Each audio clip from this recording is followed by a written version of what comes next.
আলোচ্য বিষয় 2024 সালের অষ্টম শ্রেণীর প্রথম পর্যায়ক্রমিক মূল্যায়নের ভূগোলের প্রশ্ন এবং তার উত্তর। তোমাদের প্রথম পর্যায়ক্রমিক মূল্যায়নের পূর্ণমান থাকবে 15 এবং এর জন্য তোমার সময় পাবে 30 মিনিট। তোমাদের এর আগে প্রথম পর্যায়ক্রমিক মূল্যায়নের বাংলা এবং অঙ্কের প্রশ্ন এবং উত্তর করানো হয়ে গেছে। তোমরা যারা যারা দেখোনি তাই জন্য লিঙ্ক ডেসক্রিপশন বক্সে দেওয়া আছে, তোমরা সেখান থেকে দেখে নিতে পারো। তোমাদের এই প্রশ্নোত্তর পর্ব শুরু করার আগে আমরা একবার দেখে নেব তোমাদের সিলেবাসে কি কি আছে। তার আগে তোমরা যারা এই চ্যানেল নতুন তারা অবশ্যই চ্যানেলটিকে সাবস্ক্রাইব করে দিও এবং পাশে থাকা বেল আইকনটি প্রেস করে দিও। তোমরা দেখো তোমাদের পৃথিবীর অন্দরমহল যে চ্যাপ্টারটা আছে সেখান থেকে শুধুমাত্র তোমাদের 3টে এমসিকিউ থাকছে। তারপরে দেখো অস্থির পৃথিবী, এখান থেকে শুধুমাত্র একটা 3 নম্বরের প্রশ্ন করতে হবে। আর শিলা বলে যে চ্যাপ্টারটা আছে সেখান থেকে একটা 5 নম্বরের প্রশ্ন আসছে। আর ভারতের প্রতিবেশী দেশসমূহ ও তাদের সঙ্গে সম্পর্ক, এখান থেকে তোমাদের 1 নম্বরের 2টো প্রশ্ন এবং 2 নম্বরের একটা প্রশ্ন আসতে চলেছে। তাহলে এইভাবে তোমাদের মোট 15 নম্বরের প্রশ্ন বিভাজন হবে। দেখে নাও প্রথম প্রশ্ন তোমাদের কি আছে। সঠিক উত্তরটি নির্বাচন করো যে কোনো 3টি।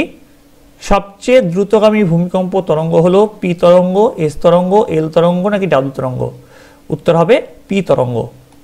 বি দেখো পৃথিবীর গড় ঘনত্ব হলো 2.6 গ্রাম পার ঘন সেন্টিমিটার, 5.5 গ্রাম পার ঘন সেন্টিমিটার, 14 গ্রাম পার ঘন সেন্টিমিটার, 7.5 গ্রাম পার ঘন সেন্টিমিটার। উত্তর হবে 5.5 গ্রাম পার ঘন সেন্টিমিটার। ভূ অভ্যন্তরের গলিত সান্দ্র পদার্থকে কি বলে? উত্তর হবে ম্যাগমা। মহাসাগরীয় ভূত্বক গ্রানাইট দ্বারা তৈরি নাকি ব্যাসাল্ট দ্বারা তৈরি নাকি বেলে পাথর দ্বারা গঠিত নাকি মার্বেল দ্বারা গঠিত? উত্তর হবে ব্যাসাল্ট দ্বারা গঠিত। তারপরে চলে আসছি 2 দাগের প্রশ্ন। এক কথায় উত্তর দাও যে কোনো 2টি।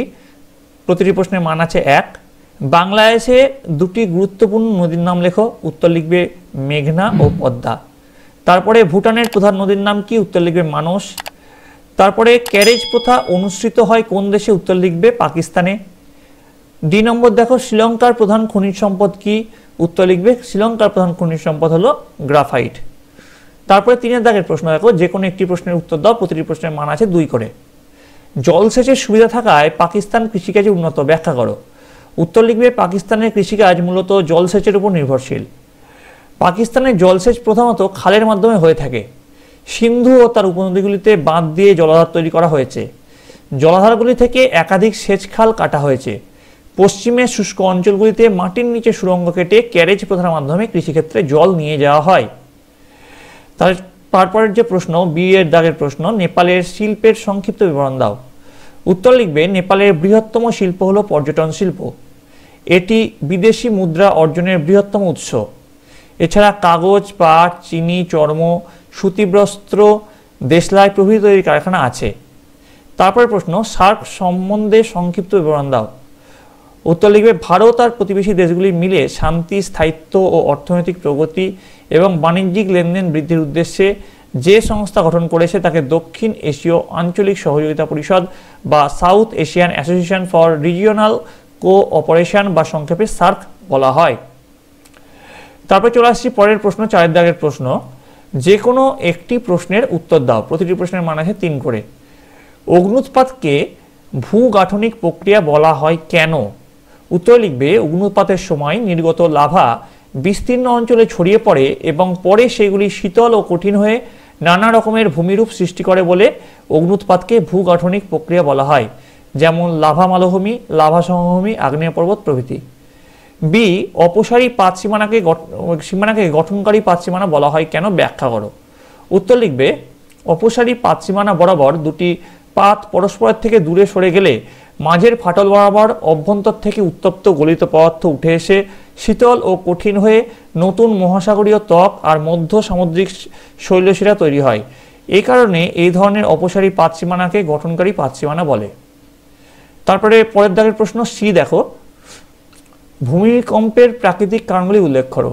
উত্তর লিখবে ভূমিকম্পের প্রাকৃতিক কারণগুলি হলো 1 পাতের চলনজনিত ভূমিকম্প। পৃথিবীর ভূত্বক কতগুলি ছোট বড় চলনশীল পাতের সমন্বয়ে গঠিত।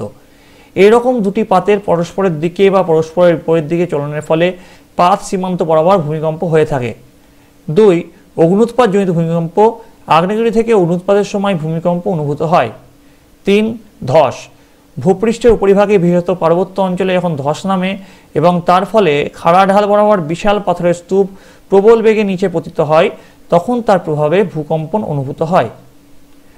ডি.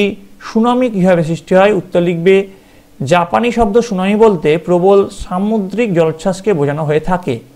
সমুদ্রের নিচে প্রবল তীব্রতার ভূমিকম্প সংঘটিত হলে যে প্রবল শক্তি নির্গত হয় তা সমুদ্রের বিপুল পরিমাণ জলরাশিকে উপরের দিকে উত্তোলন করে, যা প্রবল বেগে কয়েক মিটার উঁচু ঢেউয়ের আকারে উপকূলের দিকে অগ্রসর হয়ে উপকূল অঞ্চলে বিপুল ক্ষয়ক্ষতি সাধন করে। একেই সুনামি বলা হয়ে থাকে। যেমন 2004 সালে ইন্দোনেশিয়ার জাভা সুমাত্রা দ্বীপের কাছে 8.9 মাত্রার প্রবল ভূমিকম্পের ফলে ভারত মহাসাগরে সুনামি হয়েছিল। এবার 5 দাগের প্রশ্ন, যে কোনো একটি প্রশ্নের উত্তর দাও। প্রতিটি প্রশ্নের মান আছে 5। পৃথিবীর অভ্যন্তরভাগের প্রধান 3টি স্তরের নাম উল্লেখ করে যে কোনো একটি স্তরে বিবরণ দাও। উত্তর লিখবে পৃথিবীর কেন্দ্র থেকে ভূপৃষ্ঠ পর্যন্ত স্তরগুলিকে প্রধানত 3টি ভাগে ভাগ করা যায়, যথাক্রমে কেন্দ্রমণ্ডল, গুরুমণ্ডল আর শিলামণ্ডল। এবার কেন্দ্রমণ্ডল পয়েন্ট করবে, দিয়ে লিখবে গুরুমণ্ডলের নিচে এবং পৃথিবীর কেন্দ্রের চারিদিকে বেষ্টনকারী সর্বাধিক ঘনত্বযুক্ত স্তরকে কেন্দ্রমণ্ডল বলে।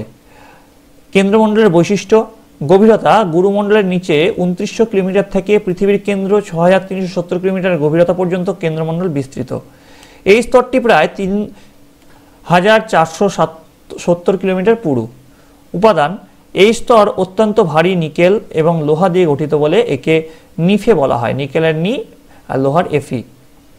উষ্ণতা: এই স্তরের গড় উষ্ণতা প্রায় 5000 ডিগ্রি সেলসিয়াস। ঘনত্ব: এই স্তরের ঘনত্ব সবচেয়ে বেশি, গড় ঘনত্ব প্রায় 9.1 থেকে 13.1 গ্রাম পার ঘন সেন্টিমিটার। বিজ্ঞানীরা কেন্দ্রমণ্ডলকে দুটি অংশে ভাগ করেছেন।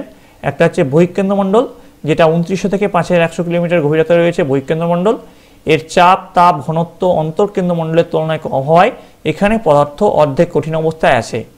আর অন্তঃকেন্দ্রমণ্ডল, পৃথিবীর কেন্দ্রের চারিদিকে বেষ্টন করে রয়েছে অন্তঃকেন্দ্রমণ্ডল। এর গভীরতা 5100 থেকে 6370 কিলোমিটার। এই স্তরের চাপ, তাপ ও ঘনত্ব সবচেয়ে বেশি। অত্যধিক চাপের পদার্থগুলি এখানে কঠিন অবস্থায় আছে। বি. উৎপত্তি ও গঠন অনুসারে আগ্নেয়শিলা শ্রেণীবিভাগ করো। উত্তর লিখবে সৃষ্টির বিভিন্নতা অনুসারে আগ্নেয়শিলাকে মোটামুটি দুটি ভাগে ভাগ করা যায়, যথা 1 নিঃসারী আর 2 উদ্বেদী আগ্নেয়শিলা। দিয়ে প্রথম পয়েন্ট দিবে নিঃসারী আগ্নেয়শিলা। দিয়ে লিখবে ভূগর্ভের উত্তপ্ত গলিত পদার্থ বা ম্যাগমা অগ্নুৎপাতের সময় আগ্নেয়গিরির মুখ দিয়ে ভূপৃষ্ঠের উপর লাভারূপে প্রবাহিত হওয়ার সময় ঠান্ডা বাতাসের সংস্পর্শে এসে শীতল ও কঠিন হয়ে যে আগ্নেয়শিলা সৃষ্টি করে তাকে নিঃসারী আগ্নেয়শিলা বলে। 2 উদ্বেদী আগ্নেয়শিলা। উদ্বেদী আগ্নেয়শিলার ক্ষেত্রে লিখবে ভূগর্ভের উত্তপ্ত গলিত পদার্থ বা ম্যাগমা অনেক সময় ভূপৃষ্ঠে পৌঁছতে না পেরে ভূগর্ভের ভেতরেই বহু বছর ধরে ধীরে ধীরে জমে শীতল হয়ে কঠিন শিলায় পরিণত হয়। এই শিলাকে উদ্বেদী আগ্নেয়শিলা বলে। এবার উদ্বেদী আগ্নেয়শিলা শ্রেণীবিভাগ।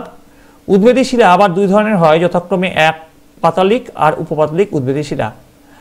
এবার তারপরে পয়েন্ট লিখবে পাতালিক শিলা। উত্তপ্ত গলিত পদার্থ ভূপৃষ্ঠের অনেকটা নিচের দিকে অতি ধীরে ধীরে বহু বছর ধরে শীতল, কেলাসিত ও কঠিন হলে তাকে পাতালিক শিলা বলে। গ্রানাইট উদ্বেদী পাতালিক শিলার উদাহরণ। তারপরে পয়েন্ট দেবে উপপাতলিক শিলা। উত্তপ্ত গলিত পদার্থ ভূপৃষ্ঠে পৌঁছতে না পেরে ভূত্বকের অল্প নিচে বা ভূত্বকের ফাটলের মধ্যেই শীতল এবং কঠিন হয়ে শিলায় পরিণত হলে তাকে উপপাতালিক শিলা বলে। উদাহরণ দেবে ডলোরাইট এবং পরফাইরি এই শিলার উদাহরণ। তো এই গেল তোমাদের অষ্টম শ্রেণীর প্রথম পর্যায়ক্রমিক মূল্যায়নের সাজেশন প্রশ্নপত্র। তোমাদের যদি আরেক সেট সাজেশন প্রশ্ন দরকার হয় তাহলে অবশ্যই আমাকে কমেন্ট করে জানাবে। তোমাদের এই ভিডিওটা যদি ভালো লেগে থাকে অবশ্যই লাইক করবে, বন্ধুদের কাছে অনেক অনেক শেয়ার করবে। তোমরা সকলে ভালো থাকো, তোমরা সকলে সুস্থ থাকো।